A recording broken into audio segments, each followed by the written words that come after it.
I would just like to take a few minutes to go through how I collect seeds.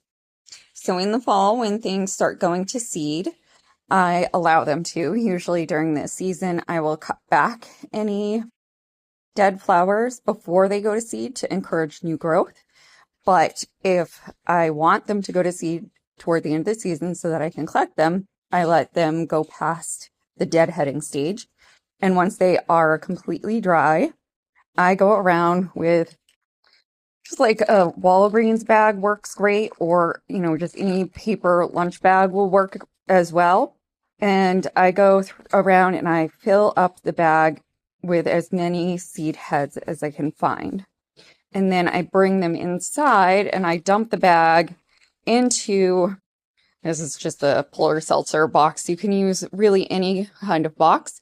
The goal is to have them dry out completely. So you'll want them in a single layer, and the box is great because it can absorb some of the water that's in the seeds, and it also, unlike plastic, won't let them sit in their water.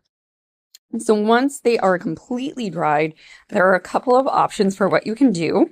If you are going to be giving the seeds to a friend, or if you wanted to give them to, this is from our lending library at the Hill Library in Stratford. So you can go ahead and I just take envelopes that I don't use because I pay everything online. I cut it in half, glue it closed, and then you fill it with as many seeds as you would like. You can type up a little description of the plant, add a little picture. Because the nasturtium seeds are so large, we're able to just staple the top. For smaller seeds, you would want to fold and glue.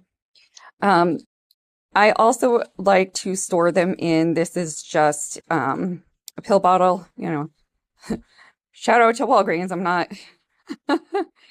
not sponsoring them. Just so happens that's the pharmacy I use.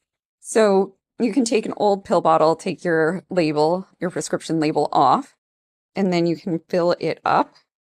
I should have put it the other way. Sorry, I want to get inside so that I can show you. My dirty hands. Okay, so inside I have the nasturtium seeds, but I also put, because this is a plastic bottle, I put, you find these in pretty much everything, a lot of different clothing, always in shoes, sometimes in socks. So whenever I come across one of these coat pockets when you buy a new coat, I collect them all, and then I will throw one in with my seeds just to make sure that they do not mold. So then once I am ready to plant the seeds, I have my handy dandy chopstick. So this chopstick has some markings on it. So I was able to go ahead and mark where 1 inch is using my ruler. So that's the 1 inch mark right there.